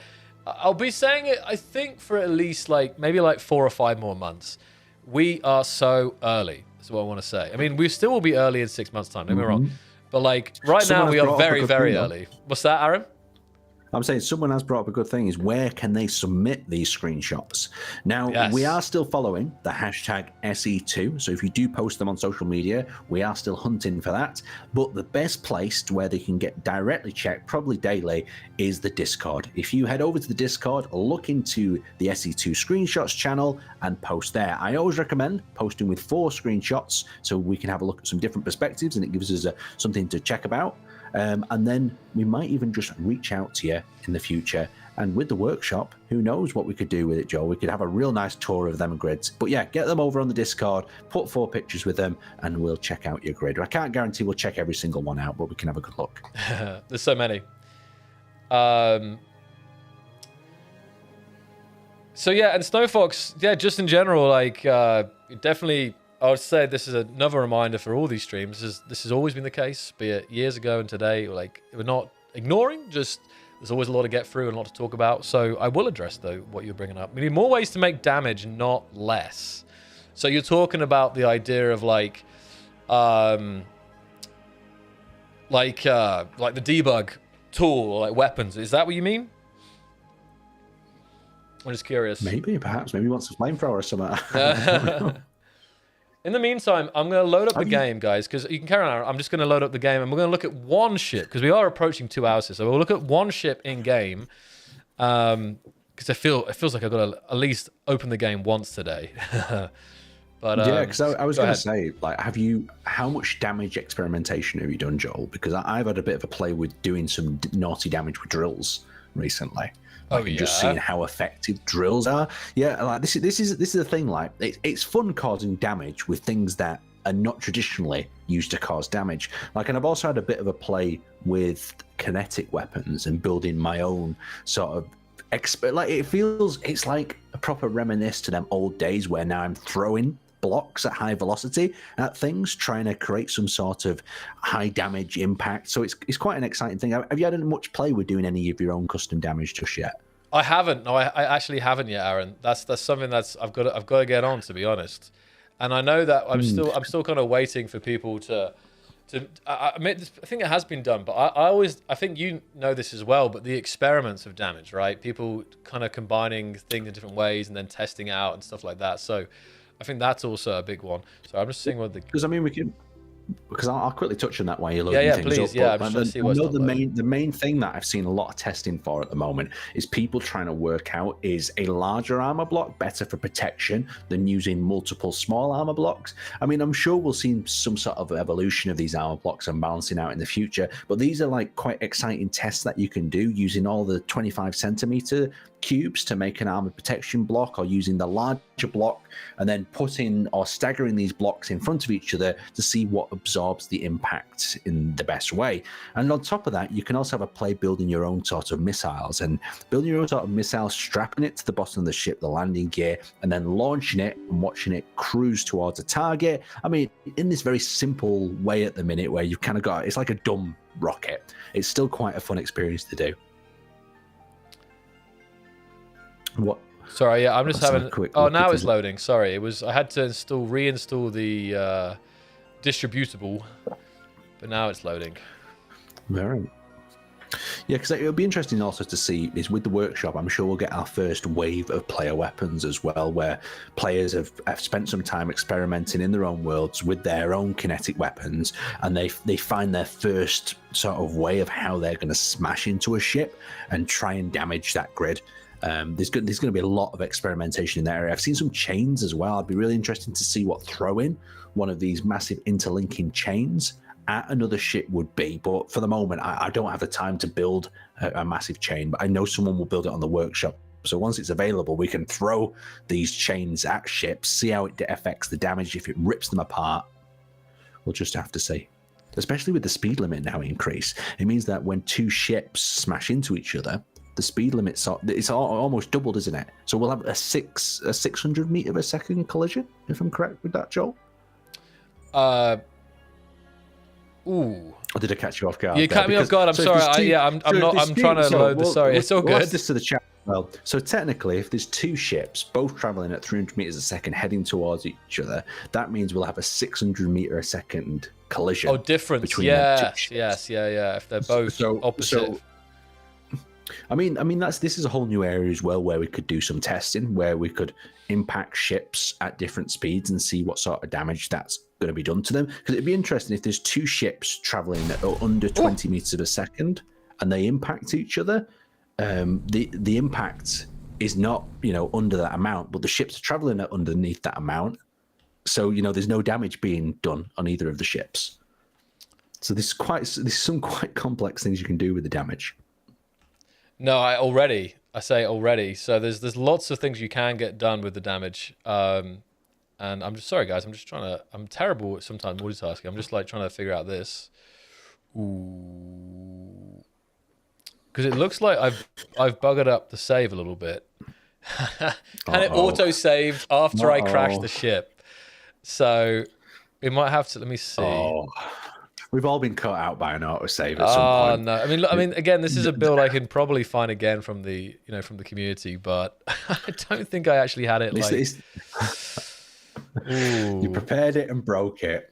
I mean, people in the chat will have to say about their worst scenario where they've accidentally hit the save button, or alternatively, it's auto-saved at the worst moment possible. Yeah, I mean, I've experienced that many times over the years in Space Engineers. It's like the worst thing is you quit and by default you press save and you've just wrecked everything.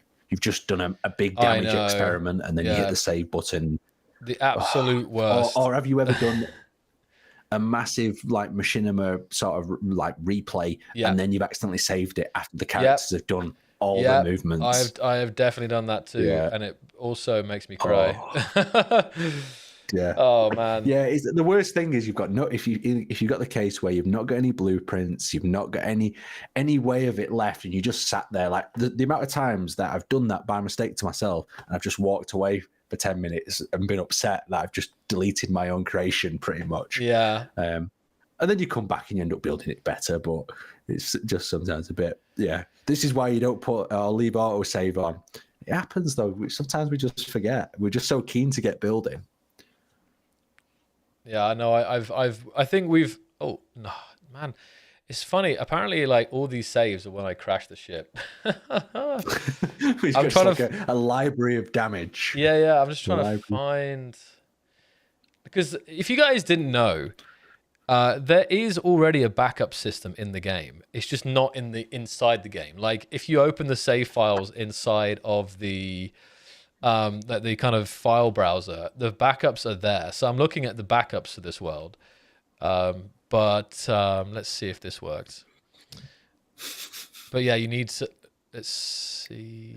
Oh, yeah. Okay, this might be good. Let's see. I do love this game when it saves.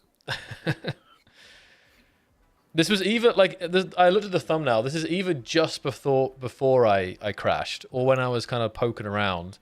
Let's see. It reminds me of them save. Yeah, but by the sound of it, it sounds like you've done one of them. You know where you accidentally hit F5 just about before you're to be killed. You know. Yes. Have you ever done that? Yeah. You've been playing a first-person shooter or something, and you hit F5 like in the panic, and now you've got to relive 2 seconds of action to quickly like destruction. Yes, to quickly solve the issue. Yeah. Oh man. Okay. So I spotted in chat. I know someone also spotted the keen puns. Right, we do a lot of keen puns, and we don't even realize, do we? Oh yeah, like you, I didn't notice you said that. You were like, oh yes, like quite keen, and I was like, oh Aaron. I almost called you out there for that, but yeah, I let it slide. Yeah. All right, I've got it though. I've rescued it. I've rescued the ship thanks to the backup, so that's good. Let me have a look if I can get this ship in then. Okay, I'm in the world. I'm gonna blueprints, and here it is. Now, Aaron, you're gonna have to remind me. I'm pretty sure that we didn't look at this ship yet, but oh, hello. Let me see. Come on. If we spent all this time, we've loaded up a ship that we've already. I know. I don't think we have. What I'll try and do is for one of these coming sessions is I'll try and get over to you one of my weapon testing worlds where I've been firing some objects at other sorts of pieces of armor, so we can have a bit of a play with that in the future and just hurl some metal cubes at things. That sounds great. Like a kind of like a science world, we'll call it. Let's see. I have to just quickly restart the game, I think. Yeah, it's always a fun part though, doing all the experiments, testing out what works, testing out what just breaks your ship in half. Okay, we should be good now. No, and I never really did the testing in the past when I was doing videos. I wasn't really doing testings. I was always doing the answers. I was always doing like machinima, but they often showcase the potential of damage, if that makes sense. Because that's what I find now as well is now that I've been doing this community manager role is like I have access to some of the people who know what happens with certain blocks. So instead of doing these really simple experiments where you're ramming blocks into each other, you can just ask the person and they'll say, oh, it works like this, and you're like, well, thank you. I mean, yeah, no doubt having developers on speed dial is useful, right, Aaron? yeah, it's useful for answering some of the questions that require a lot of testing, but it's also very useful in the community because then you can give the community the kind of the right answer or poke them in the right direction if you want them to kind of explore and experience that for themselves. Because that's a massive part about engineering, isn't it? Really, is the prototyping, the failed experiments, the failed designs, and then overcoming them issues and building something that is really tasty. Oh, and actually, the game is up already. There we go. I'm in. We're in, guys. So, this build here is the SCE Hermes by Samo. It's the SCE Hermes by Samo here. And Aaron, just double check you haven't seen this, right? It's just come. Oh, No, I don't think I've seen it. I don't think I've seen it. I'm very familiar with this cockpit design, though. Yeah. No, I don't think I've seen it. And I've definitely not heard that name. Well, you're in for a treat then, because this is a absolute beauty. So I can see here. No, when we tried doing the live stream, like directly to you, it was very I remember now. It was very pixelated, wasn't it? So yeah, it was very okay. pixelated. So okay, I'll just wait then. So you head in, you head in, have an explore, have a look around, and tell me what you're seeing. Okay. And as soon as it pops in, I'll pop to life. Well, right now we're looking at the rear thruster section, and I know people love to use the stairwells, the staircases here, as well, just kind of exterior detailing here. I mean, look at this. This looks so nice here. Beautiful work by Samo. We got that grey and red color scheme again. Kind of floating cockpit. And I'll tell you this, Aaron, the interior of this one is very nice as well. I'm just going down the side here. We got all this detailing. The design there. I think the thruster section right now is the coolest looking section. We come to the bottom. Railings here. We have the kind of small thrusters, the medium thrusters, the large thrusters in this build. All the sizes. It's a bit of a stealthy ship, this, isn't it? It reminds me like like the American stealth aircraft, where it's got this low profile, low sort of silhouette, against radar and whatnot, and it's black and stealthy. It's black and red again, isn't it? It's another sort of it puts that element of mystery, maybe it could be a rebel or pirate ship that's going to run a blockade of some kind. No, I can see that. No, I see that. It's just overall, it's got like this kind of sharp edge as well. My cat is here. Hopefully he doesn't decide to cause any trouble before the stream ends. He might. He's prowling right now. Well, I hope it's safe. It's safe in reality there. Unplug my system. So he's kind of on the prowl to misbehave, but I'll just kind of look around here. But this is... Look, Aaron, here, you'll see it in a bit, but you can kind of look down from the cockpit down to the kind of lower deck there. Upside-down door. Yeah, There's interesting. An upside-down door in the way. That's different. Or are we actually in the ship upside down? No, there is an upside-down door there. But I absolutely love this cockpit, like the light shining through the grates, the way the light bounces off the armor here. They've kind of got the cockpit kind of wrapped like with detail here as well. And it's like a little access door.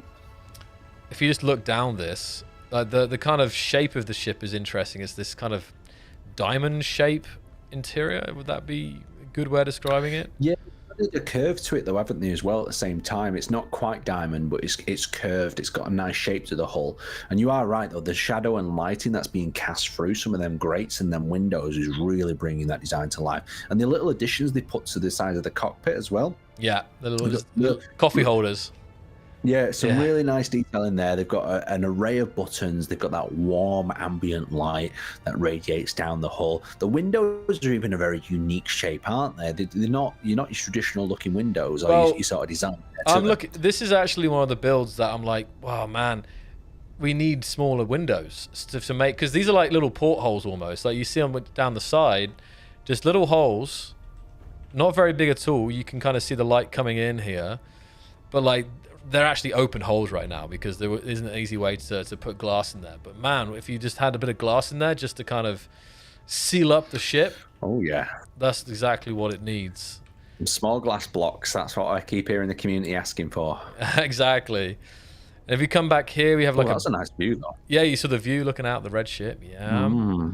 So we've got a bunk here. We've kind of got some storage. We've got the kind of... it's very dark in here with the lights off, but we've got grav gen, some kind of looks like a torpedo storage reactor here. So it's just, yeah, in general, it's quite moody inside this ship as I walk down here.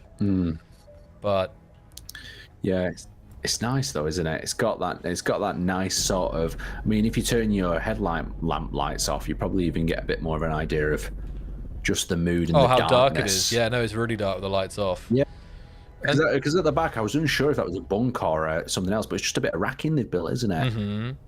But yeah, it is really dark in here. I like it's that dark and moody. Like something bad's gonna go on in this ship. There's gonna be something coming out of the air vents for sure. And what was actually surprised about this build was how big it is on the inside. So I'm dropping down to the lower deck here, and down here, just to show you what's in here, we've kind of got obviously the grav gen and the reactor are 2 blocks tall, or 2 lot. Well, you know what I mean, not 2 blocks, but you get me. Yeah. So you have the lower section on the lower deck here, and they have some cargo as well.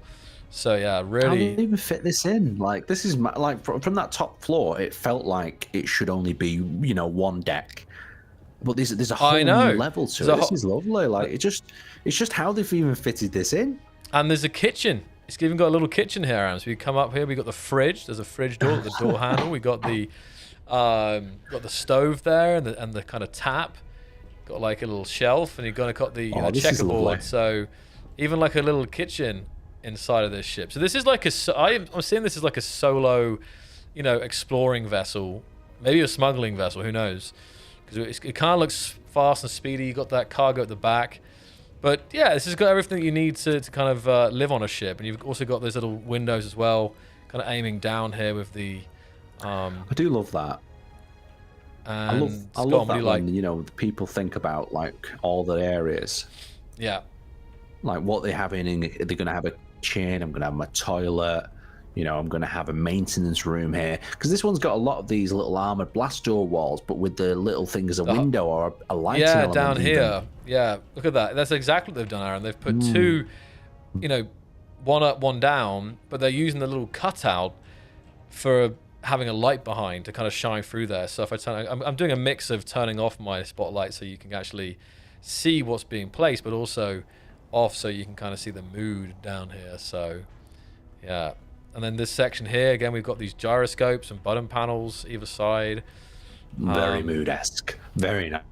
And then at the end, just like a little table here. There's an L-shaped sofa, a table, and a little like kind of little like glass lookout at the end here. So, and there's a TV. There's a TV there as well, I think, on the angle there. So it really just feels like you can live on the ship, you can travel, you can explore, you can transport a small amount of goods. But love the custom. There's so much to say about it. The custom corridor shapes. There's a lot going on. So I think the last thing to do here is to take it for a spin. Show how it looks flying around the asteroids here. But here we go. Let's take it for a spin, eh? I always love how smooth the game feels. SE2. Honestly, whenever I come, and I'm now in third person, I'm like rotating around, and it's really like butter here as I move around. You know what I'm gonna do, Aaron? I'm gonna take it behind. The cat's under a. That is the cat jumping up. That's the cat jumping. I wish I could help you and take over the controls area where you can. I'm just trying to come and grab the controls and fly the ship around people. I'm just trying to survive without him, just like, because when he's in a mood, he knows how to like affect the stream setup here. So I'm going to quickly take. Oh, he's coming. Okay, he's prowling. I know what he's like. He's derailed plenty of streams in the past. So there we are. Dark side of the moon, dark side of the asteroid here, but here it is, a very, very nice ship by Samo. So shouting out Samo here. So, you want to see Django? Okay, we can have a little Django showcase too without me crashing. Django, let's say hello to the stream. Django.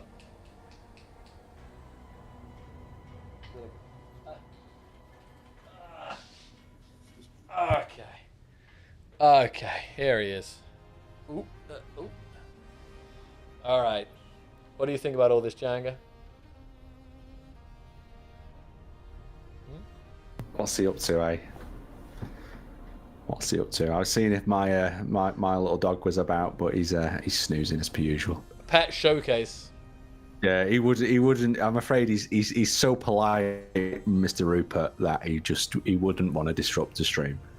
That's like, nice. He's like, I'm sorry, sir, I can't do that. You might just hear his pitter patter of steps in the distance, but that's about it. No, he's pretty Django. He's just woken up. He's been asleep for hours, so he's kind of like all sleepy right now. So he's not zoomy. He's not in the zoomy mood, luckily. So he's not trying to get too much attention. I think it's incredible though how you managed to get him onto the mural. You know. I know that was so random. Well, I think I'm not sure I said Aaron to you, but the thing was that he used to come to the office, so. Like I had my own studio in there, and I would shut the door and keep it locked, and I'd even have a litter tray, and like food in there, because it was a pretty big studio. I don't know, it was maybe like 30 meters squared or something like that. So it was a decent sized room with a green screen for the streams, and and it was a sofa. It was pretty spacious, honestly. It was really nice. So Django would just be in there sleeping on the sofa. It was very cute actually. It was good times taking him to the office with me. And everyone obviously loved to come and see.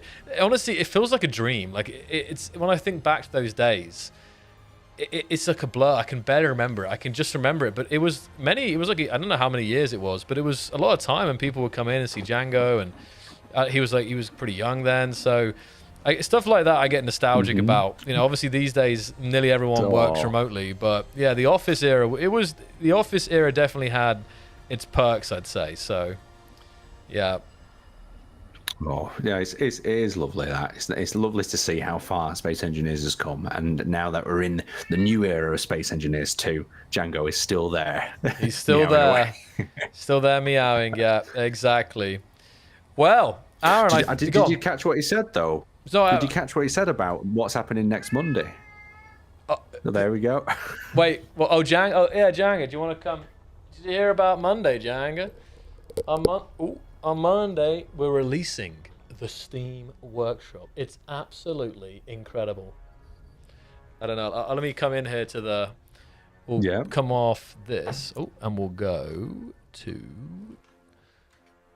come to this. There we go. You guys can... As we bring this stream to a close,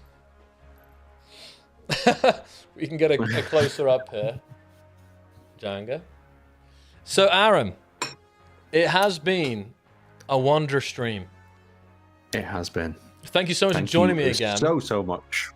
What are our final comments today for the reminders as we go into this another weekend of Space Engineers 2 playing and Steam Workshop on the horizon on Monday?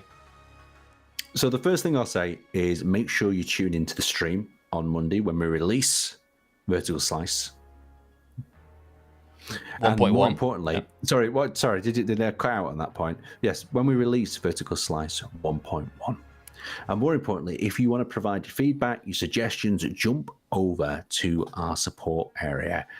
Fill out the information there. Tell us what you'd like, what sort of information you'd give back. And also, if you're experiencing any bugs, leave them feedback there for us as well. So that is what I want to finish on there, Joel. And I'd like to thank everyone for coming along. Thank you for engaging with the content, and thank you for being such amazing community members. And if you do want to get a ship possibly shown in one of these showcases, head over to Discord and slap in the screenshot section for pictures of your ship. And perhaps you'll see it in one of these streams.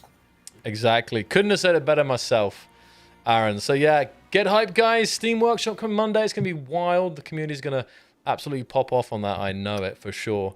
And yeah, we will see you soon. Trying to think of anything else. Yeah, join the Discord. I think you covered this today. I think, Aaron, you covered all the classic reminders today. So I just got to say thanks. Did I cover all the I think you did. Yeah, you did. You did a good job.